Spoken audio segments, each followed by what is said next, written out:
Hey everybody, it's Bill from Matt-Trakker.com and welcome to this episode of Behind the Mask. In this episode here, I'm going to take Kero Wack's Horizon series, what he has done so far, and give it a tier ranking treatment. And when he finishes the set, we'll add the rest of them in, so we'll call this part 1, and see where his artwork stands currently out of a tier list ranking.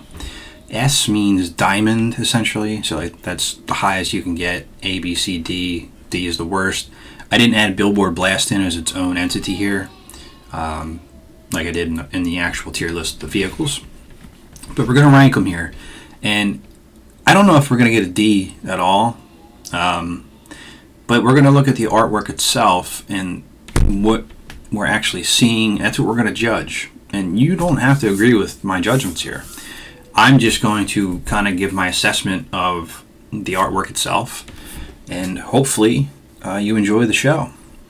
Now, I know that he has others in line. I think I heard of one. There's one called Thunderhawk that he's going to be working on. Switchblade, I think it was called.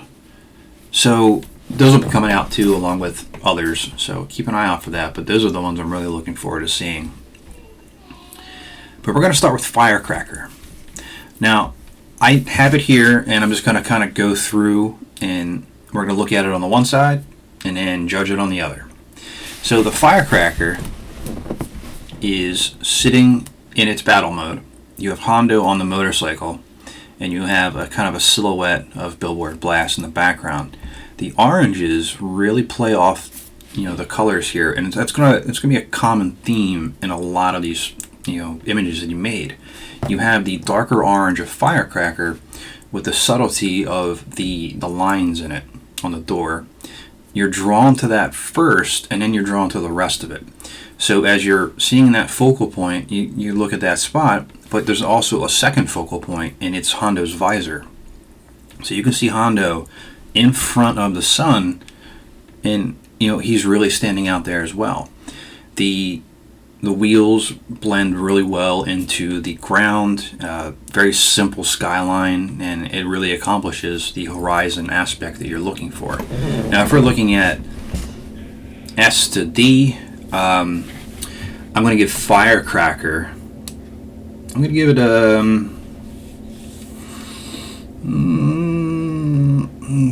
it I hate judging people I like.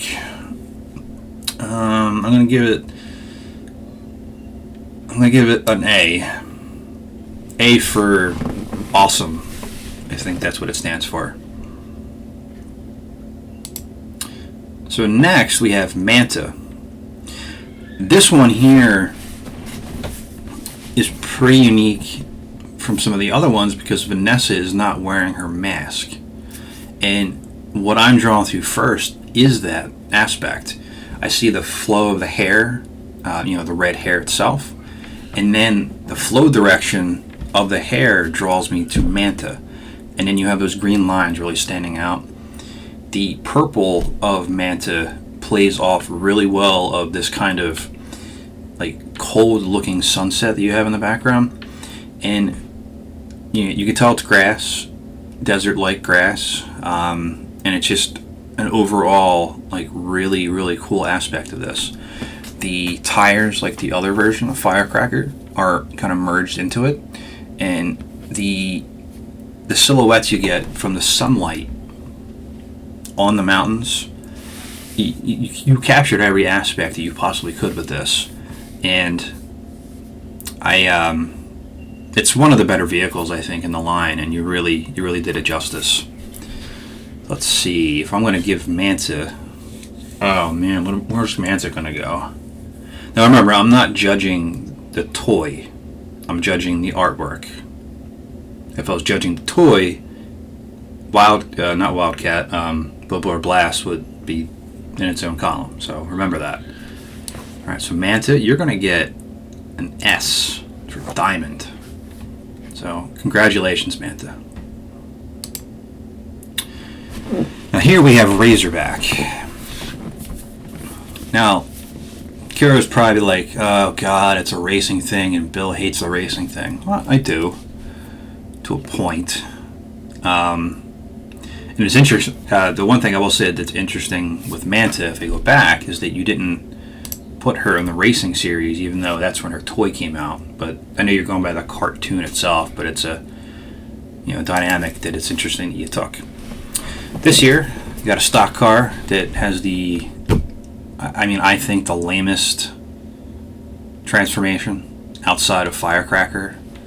But you have Brad eclipsing the borders, and the white of the car itself is what's going to be standing out the most. You have the racetrack persona there, but that's really, really secondary. The focal point of this is actually Brad, and with him coming out and being on top of the word Razorback, it makes it a really cool aspect. You have the checkers on the bottom instead of just the red, which also helps signify racing, and I think that's a nice touch. So this one here for Razorback, I'm going to give it a A. All right, so mine might be out of order here. I'm just going to double check. I'll have to find Condor and go back to it.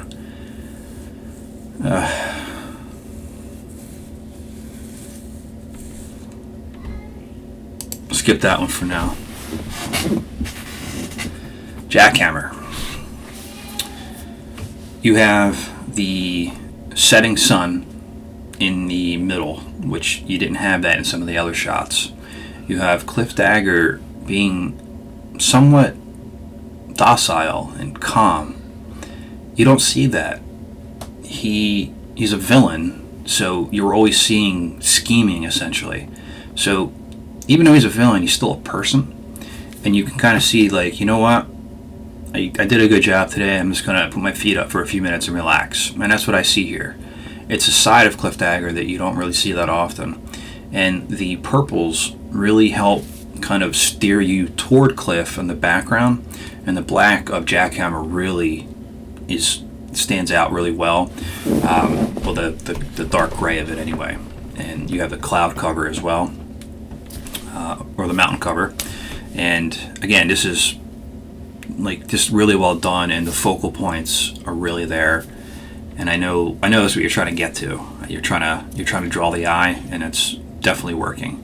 And the text, you're drawing that by hand, and I commend that. And luckily, we found a better way around that for you. So I do like the simplicity of this.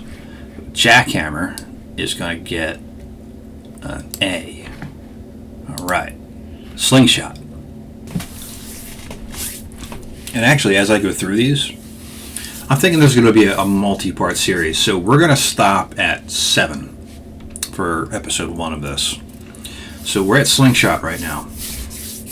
The one thing I will say that I see that does stand out for the wrong reasons is the T doesn't fully get enveloped into the white as some of the other text did. Not the end of the world, but it does take away from some of the continuity from the other shots. And I'm glad that you went with this being closed. Open, it's just a mess. I don't even know how you would draw that. But closed, you have all those unique lines on the side to really try to follow it where you're going. And I feel like all of this is pointing me toward Ace Riker. Ace is being Ace. He's got a map out, an atlas, and he's just trying to figure out the next place to go. But because of that little issue right there, that's going to be your first B. B for bad job, I guess. I don't know. Now this one here, I love this one. And I know you couldn't fit the entire B on this, so you're not going to lose any points there. So, if you're not aware, Scott is awful. And he's always getting into trouble. And T-Bob is a vehicle, technically. It's a sentient being. And is usually the voice of reason, or at least tries to be. And he's always dragged along on these missions because Scott has no off switch, essentially. So what you have here is Scott jumping in the back of Firecracker and T-Bob going, come on, jerk. Like, you know, stop it. And it's a funny one. Could he have been in scooter mode? Sure, he could have. But I like this better because it shows the, you know, the differences between the two characters. And you get a kind of a close-up shot of, you know, Boulder Hill here as well. And a nice, you know, back end shot of Firecracker. And hopefully Scott falls off. This one here, I'm giving this one an S for super. If that was what I gave you earlier, I don't remember. I'm sorry. So that's 6. Where are we at next? Bullet. So Bullet is an underutilized vehicle in the line itself. And I kind of wish that Ali was in more episodes. It's a kind of a lost opportunity, so to speak. I would imagine that maybe he was in more down the road if the season 2 actually carried past 10 episodes, but it just didn't happen that way. But what you have here is you have Bullet in its hover mode right now, and Ali standing there looking very smug, like, hey, look, I just won something. But I feel like that's a good personality trait here, what we're looking at. And the sky on this one is your best yet. You have a lot of these blues here, and the purple in the mask, but the reds and the yellows, the contrast of it really makes Bullet and Ali pop off this page. Because of that, I'm going to go with an A. So that's 1, 2, 3, 4, 5, 6, 7. So that's 7. There's a lot more to go. But you know what? That's all we can do for today. So if you agree with my picks, please let me know in the comments, or if you don't agree with me, please let me know in the comments as well. Remember to like, comment, and subscribe to help keep Mask alive. And this is Bill from Matt-Trakker.com, and I'll talk to you later. Spectrum's got such supervision.